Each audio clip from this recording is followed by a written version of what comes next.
My sister-in-law Dana didn't just steal the spotlight at my wedding.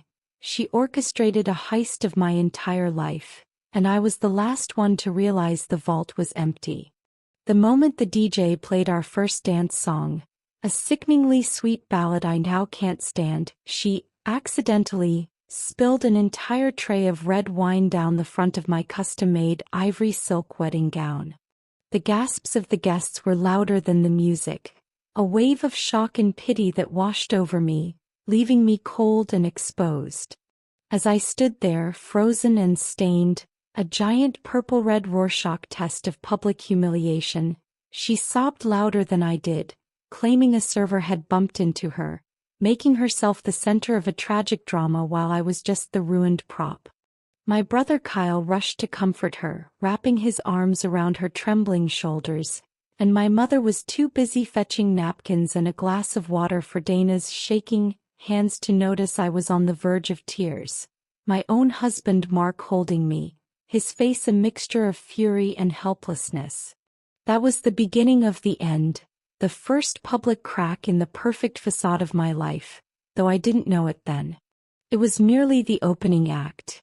In the following months, Dana's behavior escalated from blatant attention-seeking to something far more sinister and calculated. It started with small, deniable things that I, in my post-wedding bliss, tried to brush off as her usual clumsiness or insensitivity. A week after we returned from our honeymoon in Bali, I got a call from my credit card company's fraud department about a suspicious four-figure purchase at a high-end boutique I never visited. I immediately canceled the card, assuming it was a simple case of stolen numbers, a modern-day inconvenience. That was until I was scrolling through Instagram the next day and saw a photo of Dana, posed in front of her lavish fireplace, wearing the exact same designer cocktail dress. The caption read, "Spoiled by my wonderful hubby. Kyle knows the way to my heart #blessed #gifted." My stomach churned. I confronted Kyle privately, who looked genuinely confused and showed me his bank statement. He hadn't bought it. When I cautiously, nervously brought it up to Dana, her eyes welled with theatrical tears in an instant. She claimed it must have been a terrible mix-up at the store, that they must have confused our shared last name and billing information, and that she'd return it immediately. She was so sorry for the confusion. The dress never reappeared in her wardrobe, at least not on social media, and Kyle begged me to drop it, saying she was still feeling sensitive and guilty after the unfortunate wedding incident. Then my job at a prestigious marketing firm became her new target. I was leading a major career-defining campaign for a lucrative new client, a tech startup. I had spent sleepless nights perfecting the pitch, the branding, the entire multi-platform strategy.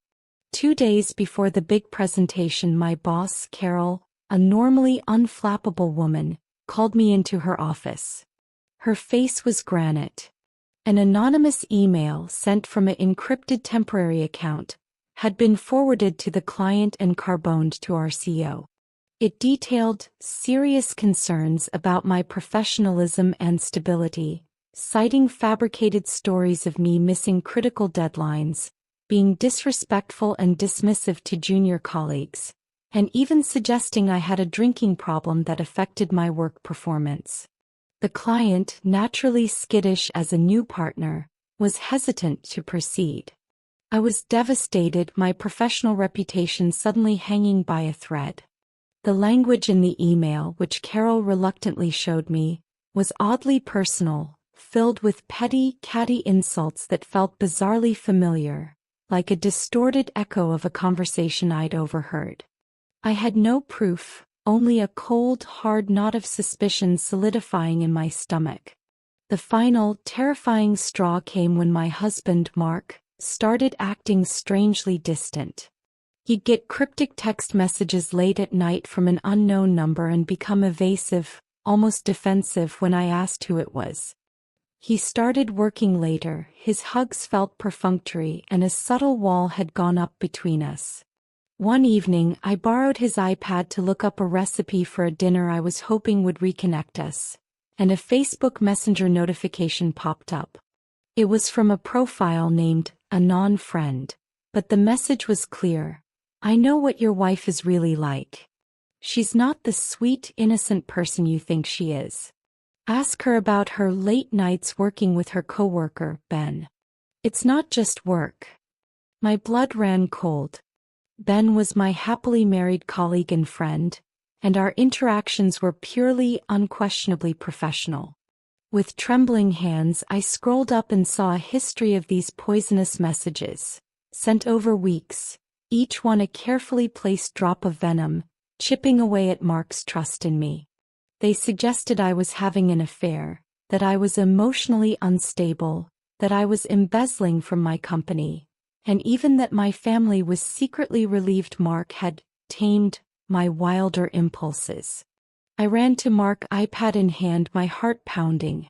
He saw my face in the screen and his own fell. He was horrified, confessing he'd been tormented by these messages for weeks, each one feeding his insecurities and making him question our entire relationship. He showed me his phone. The messages were relentless. We realized with a sickening shared clarity that we were under a coordinated attack. Someone was systematically, maliciously trying to destroy my marriage, my career, and my reputation piece by piece. We went to my parents, laying out the entire bizarre chain of events. The fraudulent dress purchase, the anonymous email to my client, the insidious messages to Mark. To our absolute shock, they revealed they had been receiving similar messages. An anonymous number had been texting them, claiming I was deep in debt and secretly resented them for not helping me financially, that I thought they loved Kyle more and were funding his lavish lifestyle with Dana while I struggled. It was a complete lie designed to turn them against me.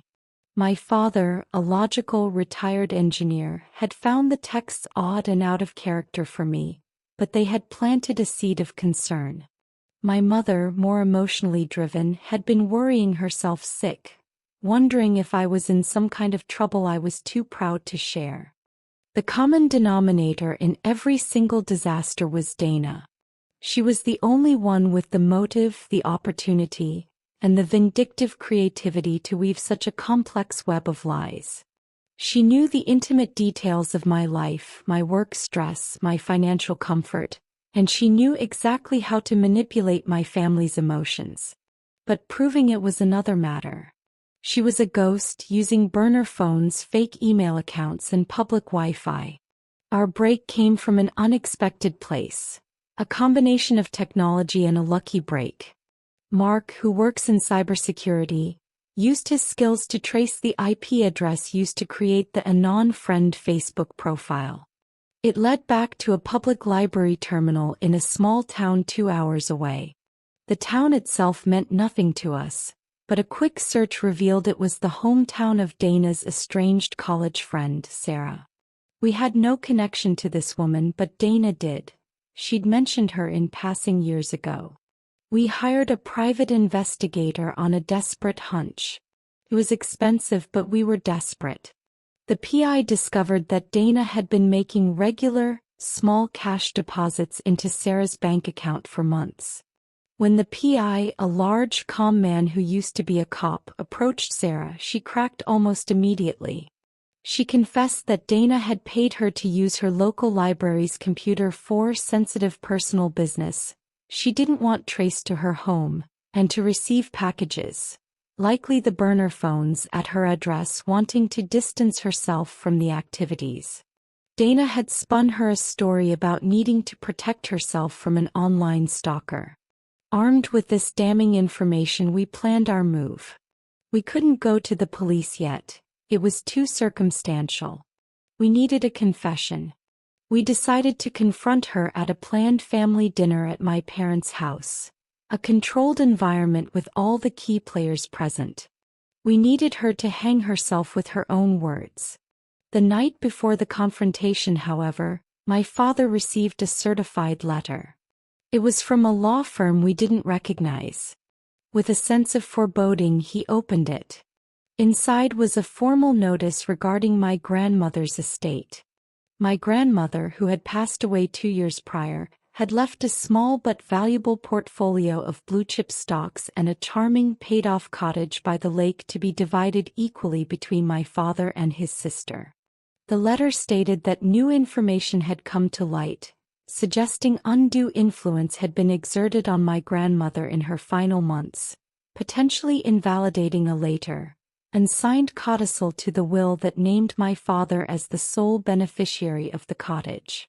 The letter was a fishing expedition, but it was terrifying. And the source of this information, though not named, was heavily implied to be a close family member. We were stunned. This was bigger than we imagined. Dana wasn't just trying to destroy my present. She was trying to rewrite the past and plunder our family's future, to drive a permanent wedge between my father and his sister and get her hands on that property.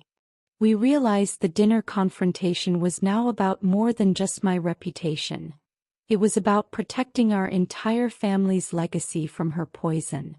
The night of the dinner, Dana was her usual saccharine self, excessively complimenting my mother's cooking and fussing over Kyle, adjusting his collar and calling him her rock. The air in the room was thick with unspoken tension. My parents were quiet, the letter heavy on their minds. Mark and I exchanged nervous glances. As we finished dessert, a rich chocolate torte that tasted like ash in my mouth, my father, following our prearranged plan, calmly placed his phone on the table, discreetly opened the voice memo app and pressed record. "Dana," I began, my voice surprisingly steady, belying the earthquake inside me. "We know about the designer dress you bought using my credit card information." She blinked, her perfectly practiced smile not faltering. "Oh, sweetie, we cleared all that up, remember? It was a simple, silly mistake at the store. I felt just awful about it. And we know about the anonymous email sent to my client, Carol," I continued, my gaze locked on hers. "The one that detailed all those lies about me and nearly cost me my job and my reputation." Her smile tightened at the corners. "I have no idea what you're talking about. That sounds just awful. Are you okay? Do you need someone to talk to?" Her voice was dripping with faux concern. Mark spoke next, his voice cold and hard. "And we know you've been the one sending me messages for weeks, pretending to be a concerned friend, trying to make me believe my wife is unfaithful and corrupt." This time her facade cracked. Her eyes widened and genuine anger flashed in them. "How dare you? Why would I do something so monstrous? Are you hearing this? They're accusing me of what exactly? This is slander." "It's over, Dana," Kyle said, his voice low and pained. He'd been the hardest to convince, clinging to the image of the woman he married, but the evidence we'd shown him privately had been undeniable. "We spoke to your friend Sarah, the one in Oakville. We know you used her. We know you paid her." The color drained from Dana's face, leaving a stark white mask of panic. "She's a liar. She's always been jealous of me. You can't believe a word she says." My father, the voice of quiet authority, slid a printout of the IP address log and the bank transfer records from Dana's account to Sarah's across the polished table. The paper scraped loudly in the silent room. "The evidence suggests otherwise, Dana. It's quite compelling." He then placed the lawyer's letter on top of the pile. "And perhaps you can explain your involvement in this? Trying to steal my mother's cottage out from under my sister and me? Was breaking up this family not enough? You had to pick the bones of our history too." For a moment there was absolute silence. You could hear the clock ticking in the hallway. The mention of the will was the final, unexpected blow. Then the dam broke. It wasn't a tearful, victimized breakdown we had expected. It was a cold, furious, almost triumphant confession. Her eyes glinted with a pure, undiluted malice I'd never seen before, a side of her she had kept meticulously hidden. "Fine," she spat, all pretense gone, her voice dripping with venom. You want to know why? You want the truth? Because you don't deserve any of it. She pointed a trembling, accusatory finger directly at me. You got the perfect job, the perfect husband, the perfect supportive family. You were always their favorite. She gestured wildly at my parents, her voice rising to a shrill pitch. Everything was always, oh, isn't she wonderful? Oh, isn't she smart? Kyle was just an afterthought, a placeholder. I saw it for years and it made me sick. I had to do something. I had to make them all see that you're not so perfect. That your life is a fragile, pathetic mess. And that cottage. She let out a harsh, bitter laugh. That should have been Kyle's. It's part of his inheritance, his legacy. I was just making sure it stayed in the right hands, our hands, once you were all too busy fighting amongst yourselves to notice. I was going to save you from her, Mark, she sneered, turning her hateful gaze to my husband. I was doing you a favor. She's a fraud. This whole family is a fraud and I was just exposing it. I was the only one brave enough to see the truth and do something about it. The room was utterly still, frozen in the shock of her raw hatred. Her confession, captured clearly on my father's phone, was more chilling than any of her lies. This wasn't just about seeking attention. This was driven by a deep, pathological envy and a twisted desire to dismantle my happiness, to reduce my life to rubble and to financially profit from the chaos she sowed. Kyle stood up slowly, his chair scraping back. His face was a mask of shock, revulsion, and a profound, heartbreaking betrayal. He looked at the woman he had called his wife as if seeing her for the first time. "We're done," he said, his voice quiet but absolute. He didn't look at her again. He simply turned and walked out of the dining room, out of the house, and we heard his car start and drive away into the night. In the weeks that followed, the fallout was severe, painful, but ultimately clean and decisive. Kyle retained a ruthless divorce lawyer and filed for divorce immediately on the grounds of emotional abuse and fraud. He moved in with my parents temporarily while he sorted through the wreckage of his life. We provided the recording and all the gathered evidence, the IP logs, the bank statements, the PI's report, to our lawyers.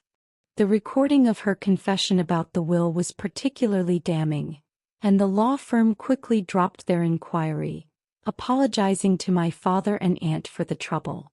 Dana, now faced with the undeniable proof and the prospect of serious criminal charges for identity theft, harassment, and potentially defamation, was backed into a corner. Her own parents, when my father presented them with the evidence, were horrified and refused to bankroll her defense.